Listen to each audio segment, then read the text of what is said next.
Hey, college football fans, welcome back to the show. Today, we're diving into the future. Yes, way into the future. Talking about 2027 recruiting class. Yeah, I know that we're not even into 2026 yet, and we haven't even finished the 2026 cycle, but the commitments are flying off the board in the 2026 cycle. Programs already locking in their top talent from the next wave. And so we've got to jump forward, jump forward in time, time travel up to 2027, and some of the recruits there. As of August 10th to the 14th, 14 of the top 14 of the top 100 prospects in the 2027 recruiting cycle, they all have already committed, and they haven't even really started their junior seasons yet for most of them. Let's run through who's already off the board. First up, the headliner, LaDainian Guyton, number 2 overall player in the nation as an explosive edge rusher out of Benedictine Military School in Georgia. This kid's got elite bend, a great first step quickness, a motor that just doesn't stop. And right now he's committed to Texas Tech he committed back on August 7th. Big get for the Red Raiders there. Then at wide receiver, we've got Jameer Brown out of Ohio, obviously heading over to Ohio State. No surprise there. Ohio State is known for having big time wide receivers sign and keeping that wide receiver room just completely stacked. But anyways, Jameer Brown going over to Ohio State. He's the number 1 wide receiver in the 2027 recruiting class, coming off a monster season with over 1,000 yards and 15 touchdowns as a sophomore. Oh, and he's a national champion in the 60-meter track. Speed, yeah, he's got just a little bit of that. So, watch out for this kid.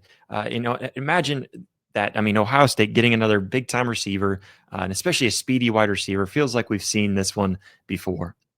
At running back, we've got Penn State, who landed Keemon Spell from Pennsylvania. This guy's a dominant tackle breaker. Under the Friday night lights, he's been really impressive. But what's impressed people the most is how smooth he looks to catch passes, out of the backfield and being able to turn it upfield and do something with it. But he's got burst, he's got power, he's got hands. He's the total package, and Penn State absolutely picked up a big one there. Again, imagine that, Penn State getting a big time running back, just like Ohio State picking up big time receivers. The Nittany Lions are pretty good at picking up good running backs.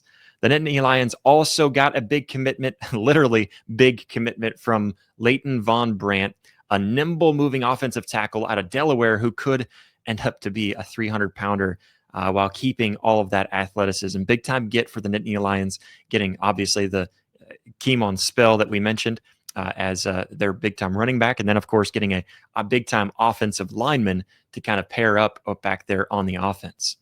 Down in Florida, we look over to Miami, where they locked up the corner, Kenton Dobson. He's a 6-foot plus, sub-11 speed in the 100-meter, and just natural ball skills. He finds the football. He's a good ball hawk, just really good at that position.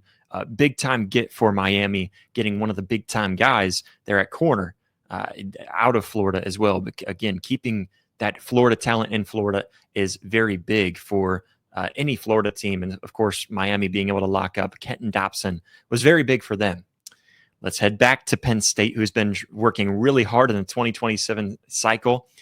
They stay very busy in this cycle as they were able to grab Khalil Taylor, another wideout who says he's locked in despite schools like Notre Dame, Clemson still calling, trying to get him pulled away from Penn State. And obviously with him being a 2027 commit, that verbal commit may end up getting flipped by the time we get closer to signing day for that 2027 cycle, which is a very long time to be able to keep a commit like that. So Khalil Taylor right now off the board over to Penn State, but let's see if Notre Dame, Clemson, or even another team might be able to pull him away from the Nittany Lions.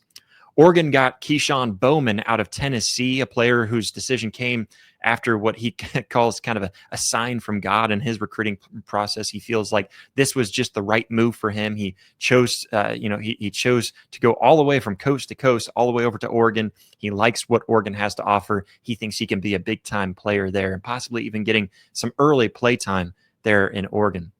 So Keyshawn Bowman out of Tennessee going all the way up to Oregon, big time get for the Ducks. At quarterback, let's go to Jace Johnson, who chose Texas A&M, saying the family feel there kind of is what really sealed the deal for him. He's out of, Lowndes High School in Georgia. So, he's a big time get for Texas A&M, being able to pull him in and get his commitment very early in that 2027 cycle, kind of stacking up that quarterback room as much as they can there.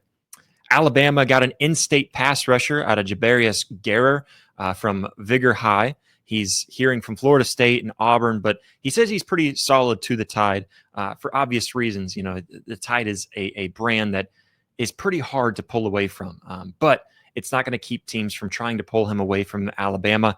Jabarius Guerra is a big time get. And that pass rusher is a guy that is probably going to be pursued after very hard by other teams as well, not just Florida State and Auburn. Ohio State going back to the Buckeye State, picking up another quarterback. Again, very good at picking up wide receivers, very good at getting their foot in the door on quarterbacks. They were able to pick up Brady Edmonds from California. California QBs are known to be the big-time QBs, the guys that you want on your roster. He says that he loves the family ties with the Buckeyes culture, and obviously he loves the wide receiver room. Who couldn't? Some other really quick ones, some top 100 names off the board so far. You got Jamarcus Pittman, a defensive lineman out of Memphis, Tennessee. He went to Ole Miss. You've got Dante Wright, a cornerback out of Long Beach, California, who went to Georgia. Again, another coast-to-coast kind of transition there. It's going to be pretty big. And, then you've also got Eli Diane, an edge out of Minneapolis, Minnesota. No surprise, staying home, going to Minnesota. Seems to be the theme with a lot of these 2027 recruits right now, is just staying home, staying close to home and going to the college close to you. And then Nebraska also getting a little active in the 2027 cycle. Of course, they've got Dylan Raiola right now, a big-time quarterback get that they've got on their roster right now. They're starting quarterback, and of course, I think they even have his younger brother secured up as well right now with a verbal commit. But then in the 2027 class, they've also got Trey Taylor, quarterback out of Lake in the Hills, Illinois. He committed, verbal commit anyways, to the Nebraska Cornhuskers. Bottom line is that the 2027 class already kind of moving pretty fast. I know we're not even all the way through the 2026 class, but it's moving. It's moving pretty quick in the 2027 class. We're going to keep up with the 2027 class. And if this pace keeps up for the 2027 class, we're going to see more elite juniors commit before they've even played another down of high school football. We'll keep you posted as this list grows. But for now, remember, the future stars of college football are ready and already kind of making their choices, big time choices for their futures. But that is it for this episode. Make sure you're subscribed. Don't miss out on our next recruiting breakdown. Until next time, I'm Josh Mahler, and I'll see you on the recruiting trail.